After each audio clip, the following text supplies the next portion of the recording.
BOLAS Sports Review, where every play breaks through. BOLAS Sports Review, the game, the glory, the truth. BOLAS Sports, review it, feel it, live it.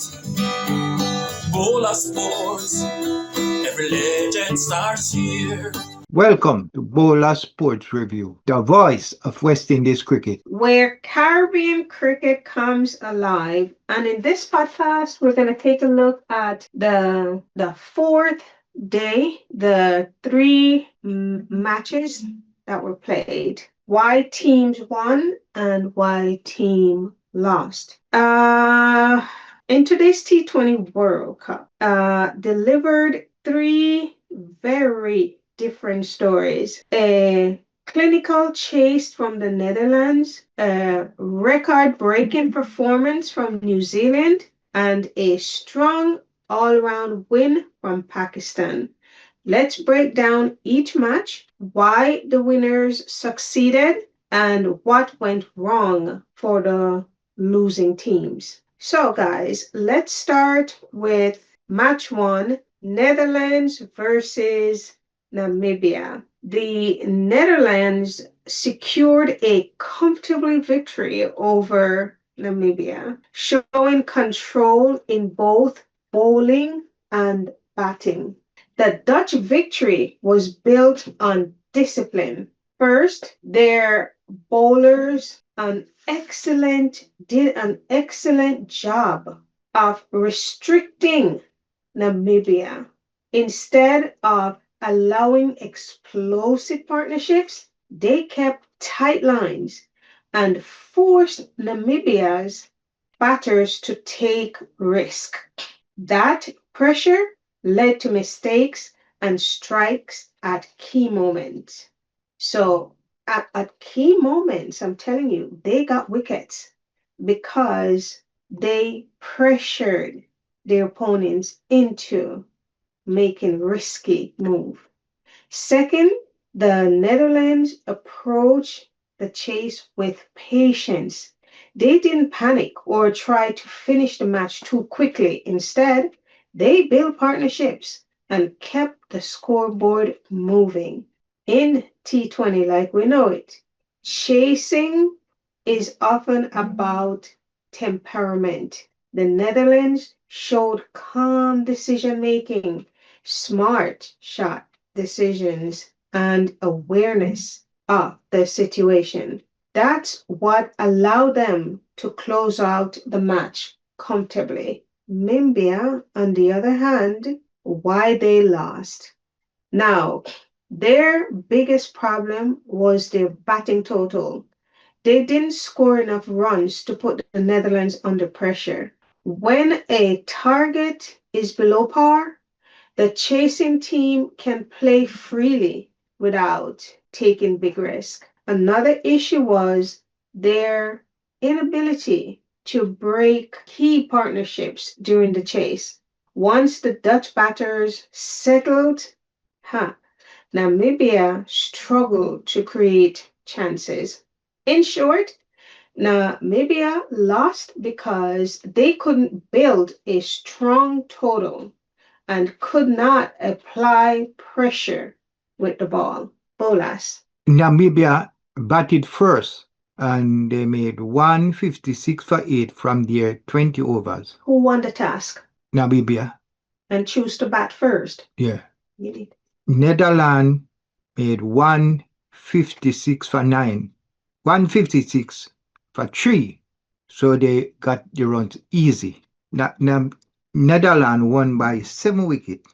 The partnership, they had just a easy partnership where it was 16 for the first wicket, 46 for the second, and a third wicket partnership of 70 to reach a score of 160, 159. Only the lead got to his century. He made 72 from 48 ball with 5-6, 5-4 and 6-6. It was an easy win by the Netherlands. Okay, let's take a look at match two, New Zealand versus the UAE, United Arab Emirates. This match produced one of the most dominant performances of the tournament so far. New Zealand defeated the UAE by 10 wickets with their openers putting together a record-breaking partnership. New Zealand chased down a target of 174 runs in just over 15 overs, with the opening pair scoring an unbeaten 175 together. And why they won? New Zealand's victory came down to explosive batting and confidence. Their openers attacked from the very first over, scoring heavily in the power play. That early momentum put the UAE bowlers under immediate pressure. Once the chase gained speed, there was no way back. The partnership never broke, and the New Zealand never allowed the run rate to climb. It was the perfect example of modern T20 cricket: aggressive, fearless, and calculated. Why the UAE lost? Let's take a look. The UAE actually started well with the bat. Their captain and a key partner built a strong 100 plus partnerships and helped the team reach competitive total of over 170. But the problem came in the bowling. The UAE bowlers couldn't contain the New Zealand openers. There was a lack of, I would say, variation, poor execution under pressure, and missed opportunities in the field. In T20 cricket, even a good total can look small if the bowling lacks control. And that's exactly what happened here. The UAE didn't lose because of the batting. They lost because they couldn't drop and stop the momentum in the chase. Bolas. UAE batted first and they made 176 for 3. No, 176 for 6 from their 20 overs. In reply, it was a record-breaking performance from the New Zealand, who we know is one of the favorites in this competition. They made 175 without loss from 15.2 overs. They won the game by 10 wickets with 20 balls left. The two batsmen that went among the runs was Seifert, who made 1689 from 42 balls. He hit 12 fours and 3 sixes. And Allen, who made 84 from 50 balls. He made 5 fours and 5 sixes. So it was a very easy win. We know New Zealand is one that is coming to win this World Cup. So that's it's easy peasy for New Zealand. Now, in match 3, Pakistan versus United States, Pakistan delivered a strong performance to defeat the USA in the final match of the day 4. Now, why Pakistan won? Well, Pakistan's win was built on balance. With the bat, their top order provided stability. Key batters built a solid foundation instead of collapsing early. That allowed the middle order to accelerate and post a competitive total. Then came the bowling. Pakistan's bowlers applied constant pressure, taking wickets at important moments. Every time the USA tried to build momentum, Pakistan came in and struck back hard. This kind of control is what separates experienced teams from developing sides. Easy. Now, Pakistan managed the game situation perfectly, from building their innings to defending their total. USA lost the game because well, I'd say, the USA showed fight back, but they lacked consistency. They had individual performances with the bat, yeah, but they couldn't build long partnership. Without those partnerships, like I always say, the required run rate kept climbing.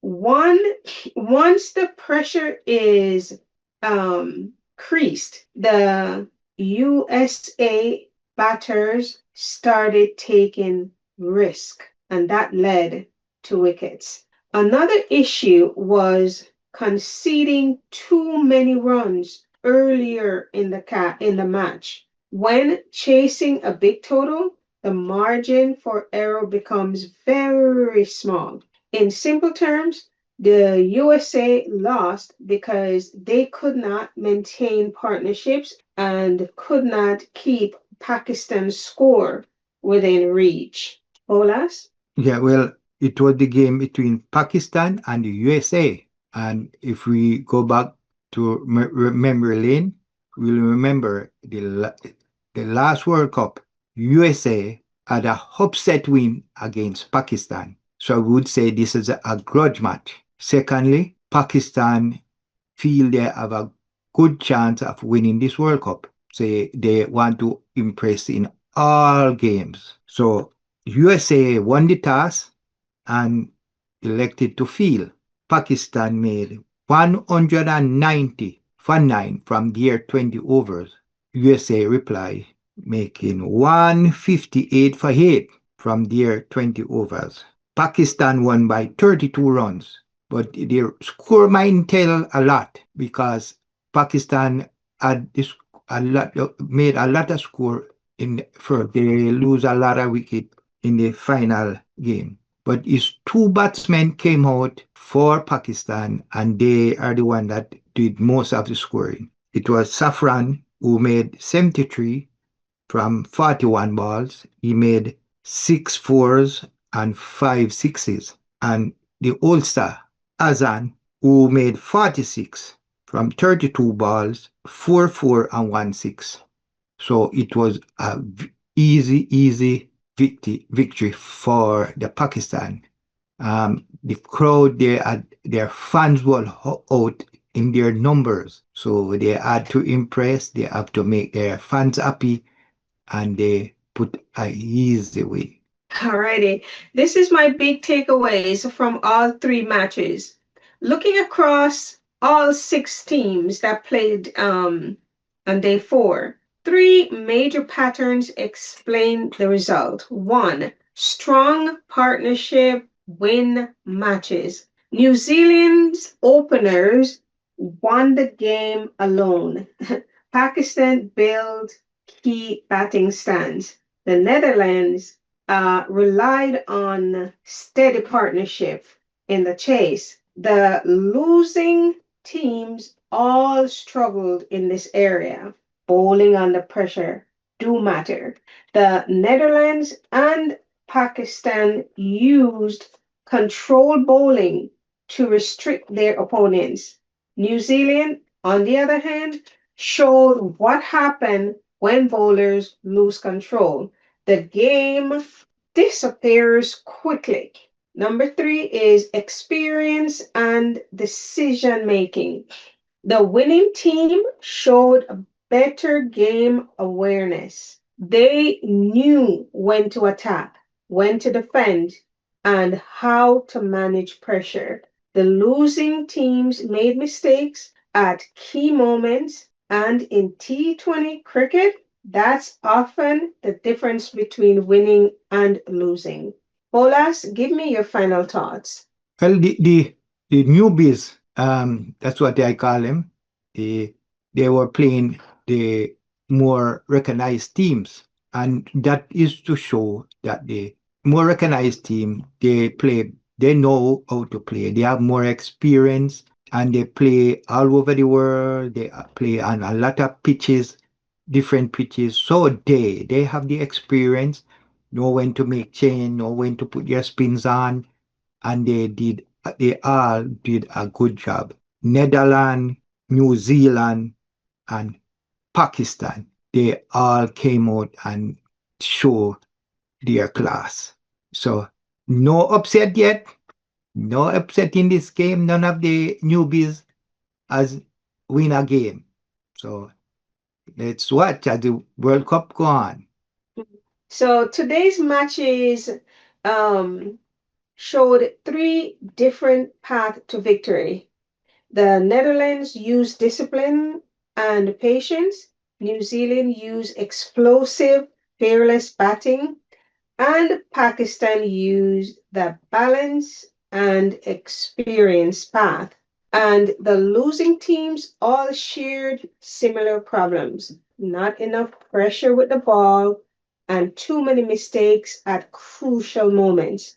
As the tournament continues, these lessons will become even more important because in World Cup, every small mistake can decide a match.